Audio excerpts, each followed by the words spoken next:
या अय्युहल्लज़ीना आमनू, ए ईमान वालो।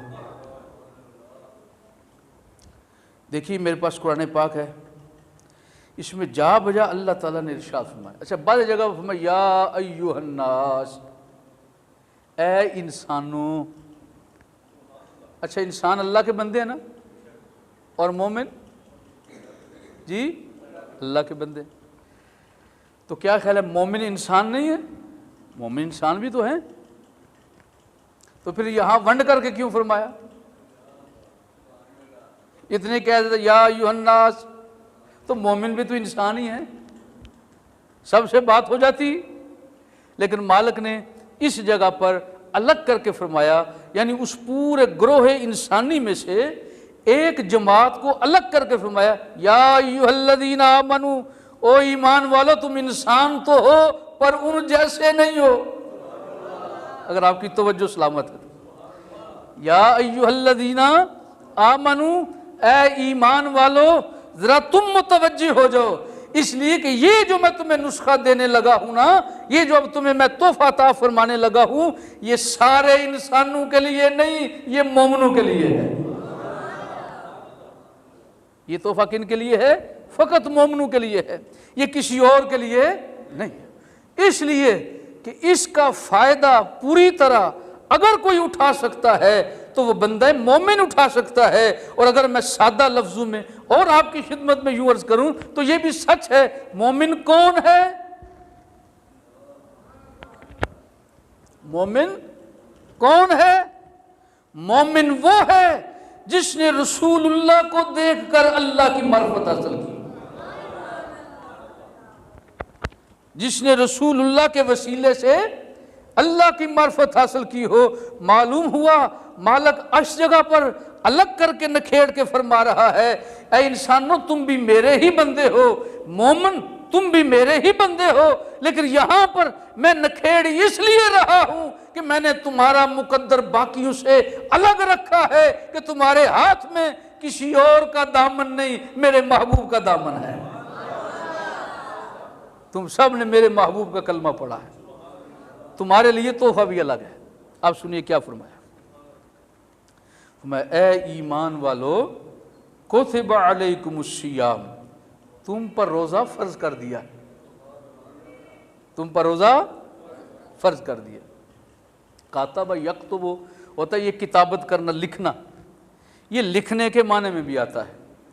लेकिन जिस वक्त कातबा के बाद अला आ जाए, यह कोतेबा अलैकुमुस्सियाम, अला आया ना इसके बाद, फिर सुनो ध्यान से, या अय्युहल्लज़ीना आमनू कोतेबा अला कोतेबा अलैकुम, ये जो अला आया है ना, जिस वक़्त कातबा के बाद ये अला आ जाए तो इसका माना बदल जाता है। सिर्फ है कातबा यक्तुबु, इसका माना और है। जैसे जो कुरान पाक में है ज़ालिकल किताब, क्या आया है? ज़ालिकल किताब। अब ये जरा गौर करने वाली बात है, जब ये किताब नाजुल हुई तो क्या इसी सूरत में आई थी? हैं जी, क्या ये किताब जब नाजुल हुई थी तो इसी सूरत में आई थी? नहीं ना। और मालिक फरमाया ज़ालिकल किताब, ज़ालिकल किताब, ये जो किताब है अजीम शान, इसमें कोई शक नहीं। भाई उस वक्त तो ये थी नहीं सारी किताब, तो फिर क्या मतलब था, क्या मफहूम था? मफहूम यही था, लोगों जरा ख्याल रखना, किताबत का एक माना होता है इकट्ठा करना, जमा करना, एक जगह पर इकट्ठ हो जाना। क्या मतलब?